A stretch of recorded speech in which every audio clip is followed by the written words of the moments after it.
Hi guys! Gawa tayo ng DIY na dishwashing soap guys. Hi guys! Gawa pala tayo ng dishwashing soap na DIY. Kasi sa Bisaya pa kalas kayo mig dishwashing guys. Kalas kay mig sabon kay daghan kay mig hugason kada adlaw. Samahan nyo ako guys, gawa tayo. So ito na guys, lagyan na lagay muna tayo ng tubig ha. Actually yung gagawin natin guys hanggang 16 liters to eh. Pero sana kasya yung lagayan natin. Pero pwede naman natin i-adjust to guys. So 7 liters muna to. Hala, parang hindi siya pa. 7 liters. Tapos ito lagyan natin. Dagdagan natin ng 4. Ayan, 4. Ako hindi na. So, ano lang yan. Hindi natin ito iubos guys. Baka hindi na magkasya yung may dadagdag pa tayo dyan mamaya. Maliit kasi yung lagayan natin. So, parang sticky lang to siya. May instruction din naman tayong susundan. So, ito yung instruction niya guys. Sundan lang natin ha. So, ang una nating ilagay guys ito. Ano natin to pa circular guys. Ayan. Sundan lang talaga natin yung instruction para maganda yung pagkagawa guys. Ayan siya. So dapat haluin natin ng mabuti to guys ha. Haluin hanggang talaga mawala na yung niya. Ma-dissolve na yan siya lahat guys ha.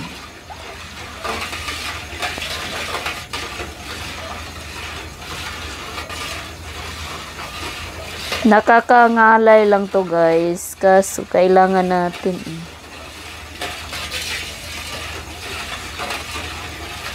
dapat mas maganda circular yung pagka-halo.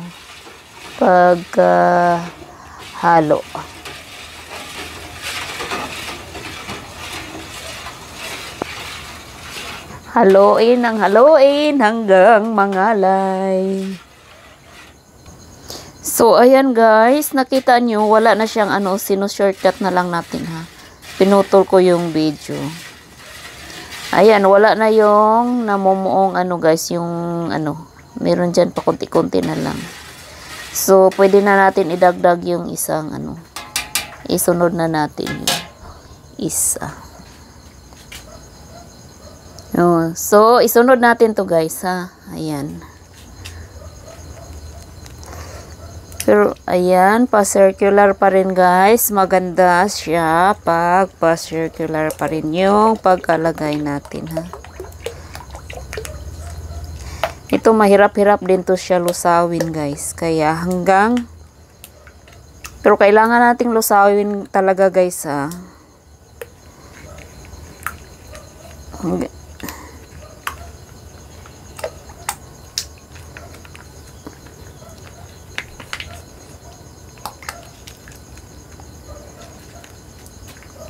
So, ayan, umpisa na naman tayong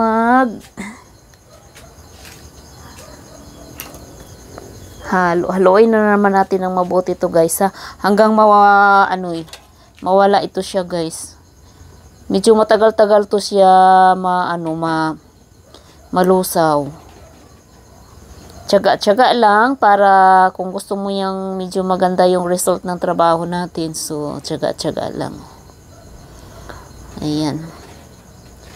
Kailangan talaga lusawin to siya ng Ayan. Ayun. Mulapaw naman atong tubig. Ganito kasi yan siya guys.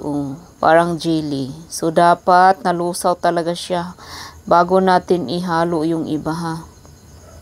Huwag mo munang haluin, huwag mo munang anuhin hanggat hindi na to. Na-dissolve talaga siya. Guys, ito pala yung ano ha. Matagal-tagal pala to siya malusaw guys. Kailangan mo talagang pagtiyagaan guys.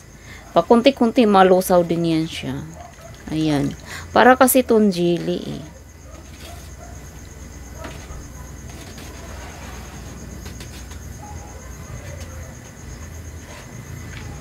Kunting tiyaga lang talaga. So, ayan na guys. Okay na siya. Pagkatapos natin na-dissolve na yung natin. I-relax muna natin ng mga 10 minutes lang siya.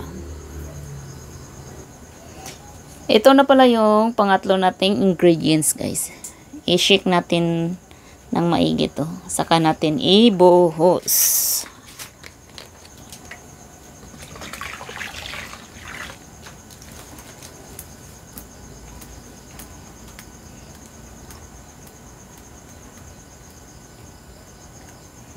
So, yan, sayang.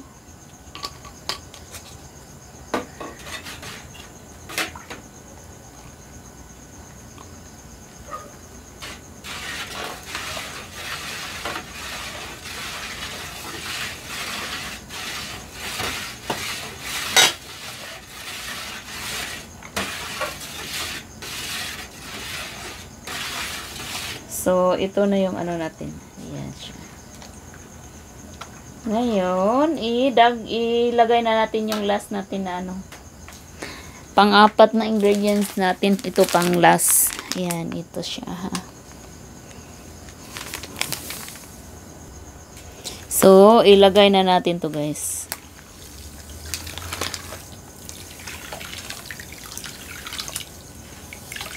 Mas maganda guys kung dalawa kayo kasi isa yung naglalagay pa ganito tapos ikaw yung naghalo.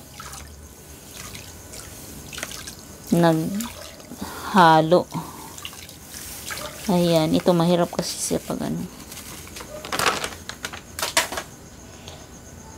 So, haluin na natin to ng maigi. Pang last na natin to guys ha. Tapos pagkatapos nito guys, pag na-dissolve na talaga lahat guys, takpan natin to siya. Tapos bukas na natin to hayaan muna natin siya, i-relax muna natin siya, saka natin ilagay sa ating mga lagayan. So, ito siya. Ano na siya?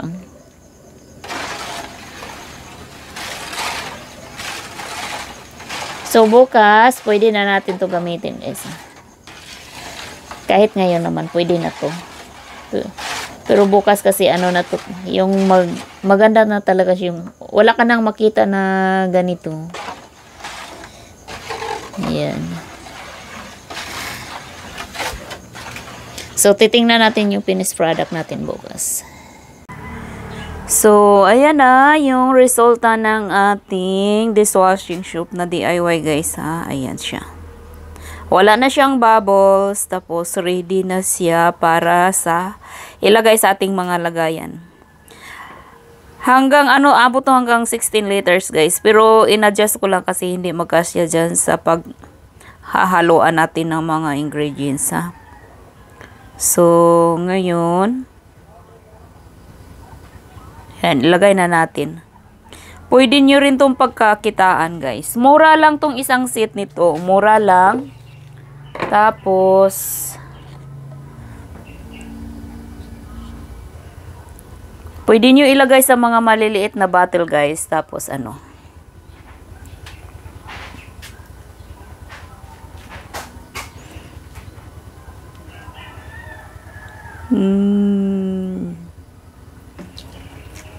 So, ayan.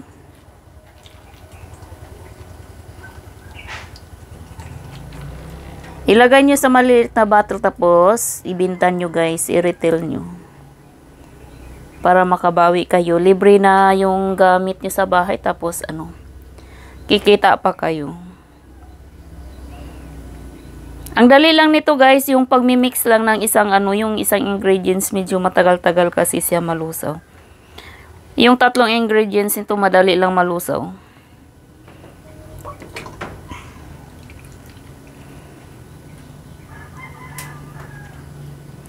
Ito guys, nasa 13 liters lang. Inadjust ko kasi yung ano, kasi maliit yung ano natin, basin natin. Ang mahal kaya ng ano guys. Makakamura kayo dito. Hindi naman to nasisira kahit mga abutin pa kayo ng ano, ilang buwan. Basta malinis lang na tubig yung gagamitin natin guys.